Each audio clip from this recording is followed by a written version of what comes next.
पहाड़ी इलाकों में लगातार बारिश और अलग अलग हिस्सों से सैलाब का पानी छोड़ने जाने की वजह से मैदानी इलाकों में भी नदियां उफान पर है।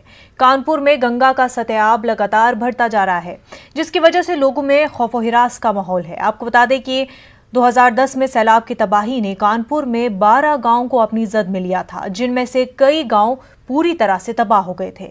मौजूदा साल भी नदी का सतयाब खतरे के निशान से महज 90 सेंटीमीटर की दूरी पर है।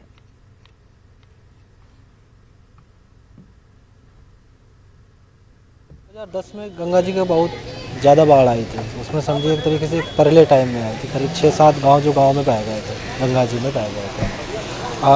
गांव इस समय बाढ़ जो गंगा जी का जो जल स्तर है बहुत काफ़ी तेज़ बढ़ रहा है। गांव में डर है कि कहीं ऐसा ना हो कि 2010 की तरह ही बाढ़ ना आ जाए कि गाँव और भी बह जाए। शासन प्रशासन से हमारी यही एक रिक्वेस्ट है कि यहाँ पर आकर सब कुछ देखें कि गाँव वालों की जो है सहायता करें, ये सुविधाएँ दी जाए।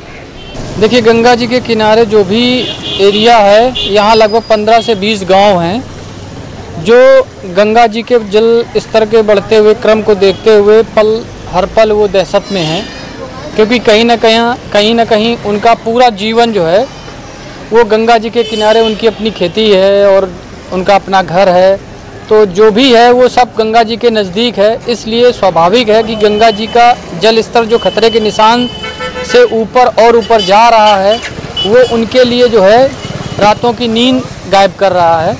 तो शासन प्रशासन से भी मेरी यही रिक्वेस्ट है कि जल्द से जल्द जो है समय रहते हुए उन लोगों की व्यवस्था की जाए, ताकि अगर ऐसी कोई आपदा आती है तो हम जल्द से जल्द उनको राहत सामग्रियों उपलब्ध करा सकें।